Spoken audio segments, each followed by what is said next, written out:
But we start with the prisoner exchange that led to the release of Army Sergeant Bergdahl and the fury on the right over the 5 senior Taliban members released as part of that swap. Moments ago, White House Press Secretary Jay Carney defended the administration's position, saying prisoner exchanges are not new and that the administration needed to act when it did.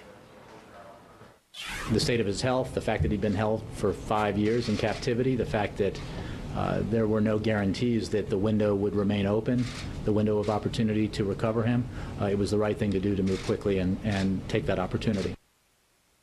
Bergdahl is currently recovering at Landstuhl Medical Center in Germany with no timetable for his release back to the States. And while even the deal's most strident critics celebrate the release of the last U.S. war prisoner after 5 years of captivity, it's the swap for the 5 Taliban members seen here after their release that now has a key House Republican calling for an investigation into the deal. We will be holding hearings. I'm sorry that this is being portrayed as a Republican issue. This is not a partisan issue. It's just a matter of the law and breaking the law and not informing the Congress according to the law. Among the key questions, did the administration properly inform Congress of a deal involving releasing prisoners from the U.S. detention camp at Gitmo as required by law? And could these 5 prisoners, dubbed the hardest of the hardcore by Senator John McCain, re-engage from their home confinement in Qatar in the fight against U.S. troops in Afghanistan, even as the U.S. continues to draw down? Meanwhile, there are also continued questions about the circumstances surrounding Bergdahl's capture by the Taliban in 2009, which we'll get to a bit later. Today and over the weekend, however, it was the release of those Taliban prisoners by the White House that drew the ire of Republicans. These are not Kiwanis Club members gone awry, Andrea. They had a 30-day notice under the law to notify Congress about the moving of prisoners. Ambassador Rice basically said to you, yes, U.S. policy has changed. Now we make deals with terrorists. Joining me now, Eli Lake, the senior national security correspondent for the Daily Beast, and John Schindler, a former NSA senior analyst who's also a professor at the Naval War College. And Eli, I want to start with you. The Daily Beast has had several pieces about this deal and sort of how it came together over a period of time.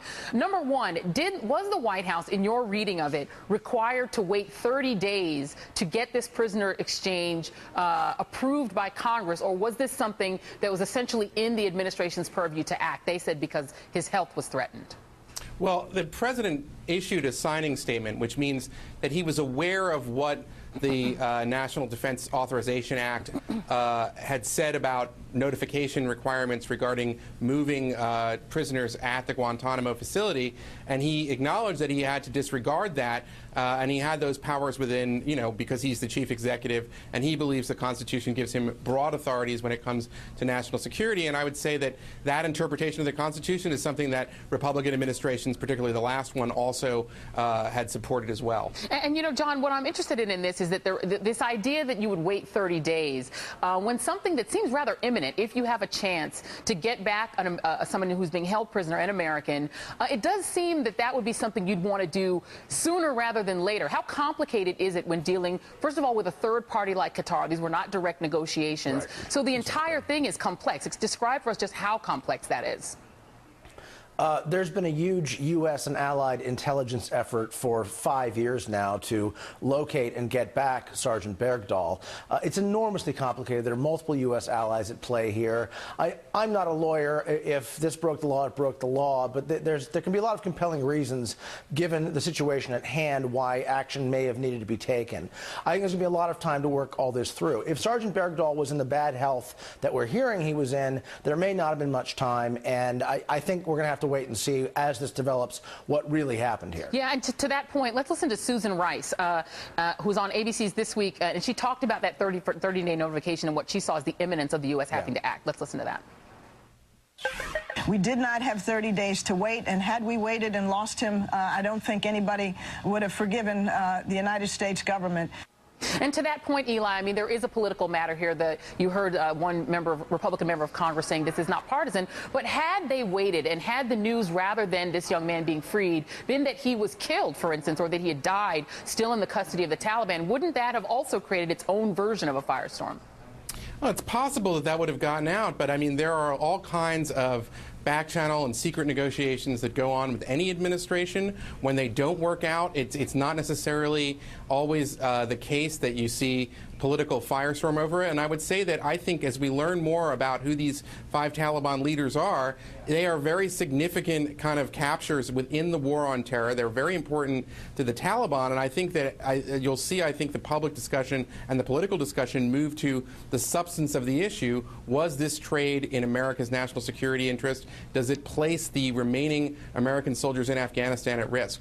Well, and let's talk a little bit about this from a national security point of view and the potential intelligence on both sides of this, John. On the one hand, you have the Qatari government, which cooperated in helping get this deal done. They are now going to be basically in charge of keeping these guys under house arrest. How likely is it then that we will yield an intelligence benefit from that, from the Qataris? And on the other side, if you could talk about, I mean, obviously this young man has been in a terrible, terrible position, but he's also been one of the few Americans to have spent substantial time with the Taliban. Right. Is there a potential that there could be intelligence yield on both those counts?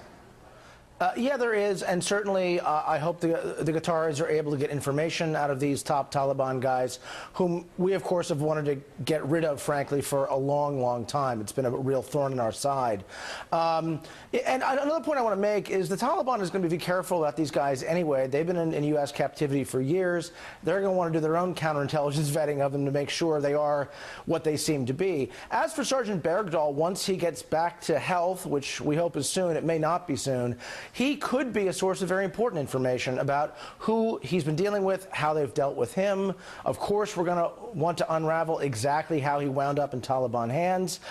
There is always a real potential intelligence gain here, which should not be blown off completely. We just don't know yet. He may have a great deal of information, and let's hope he does, and he's back to health soon to find out. Yeah, indeed. And one other aspect of this, Eli, that I think is coming up is this sense of this deal being a first step in the way that you could actually functionally close the Guantanamo Bay prison camp. There are a couple of people who have written about that. Michael Hastings, in that now well-known June of 2012 article, which he said essentially Bo kind of represented kind of a threat to anyone who wants to see the war continue, be they Taliban militants or Pentagon generals. Once the last American POW was released, there'll be few obstacles standing in the way of a negotiated settlement, and that it's essentially hardliners on both sides who want to keep the war going, and that's according to the White House. Then you have in today's Daily Beast, in your publication, Josh Rogan, writing that Republicans are actually worried about exactly that this kind of deal is a way that the White House could get around Congress and start to slowly but surely empty the Guantanamo Bay prison. Is that something that you're hearing Republicans actually actively worry about? Well, Josh Rogan's a great reporter, and I think that piece certainly speaks for itself. But, I mean, I would just point out that I think Democrats and Republicans, when this was originally briefed to the Hill in 2011 and 2012, had a lot of reservations about this deal. The fact that these are very senior Taliban members, and originally this was thought of as part of a piece of a larger reconciliation agreement with the Taliban to respect the elected government in Afghanistan.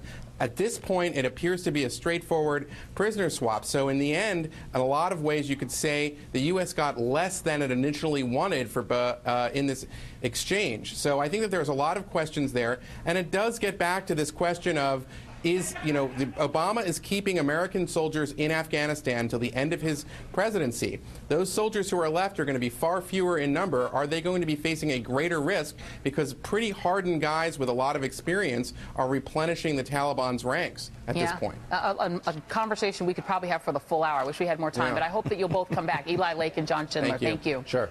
All right, coming up. Great to be here. Thanks.